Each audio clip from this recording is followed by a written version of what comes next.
All right, let's look at the homework 4, problem number 8. All right, so we have this square root of x squared minus 81 function. We want to know where this function is continuous. All right, so let's do that.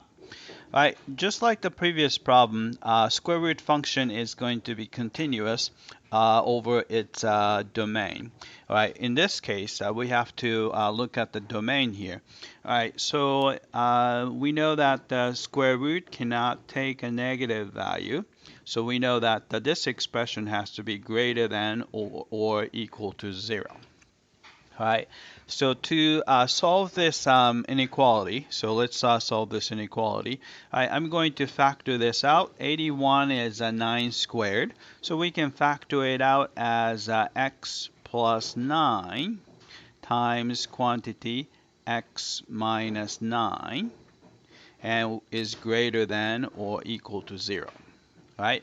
So first thing I would do is, since inequality is too hard, so I'm going to do equality first.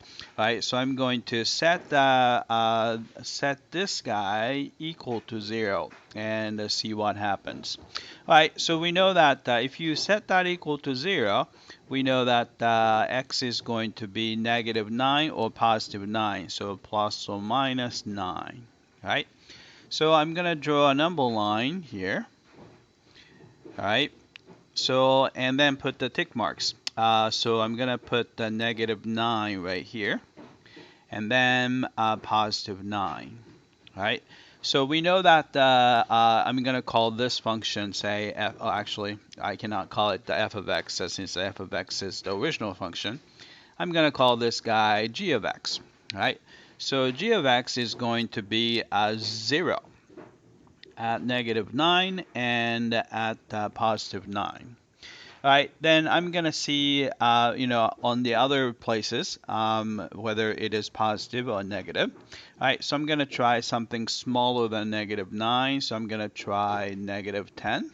All right, so if you're negative 10, if you put negative 10 here, so this is gonna be negative. All right, negative 10 minus 9, so negative. All right, negative times negative is actually positive. All right. Anything between negative 9 and 9, so I'm going to try 0. Just choose a nice number. If you plug in 0, 0 plus 9 is positive. 0 minus 9 is negative. So positive times negative is negative. Right? Try anything bigger than 9, so I'll try 10. Right? 10 plus 9 is positive. 10 minus 9 is positive. Positive times positive is positive. Right? Then what we want is we want the positive or 0, right? So we get to pick, right? Starting here, we get positive, and also 0 is included, so we should include that guy too. All right, 0 is included, and oh, actually I messed that up. So this is going to be positive, right? All right, then you have we want to include that.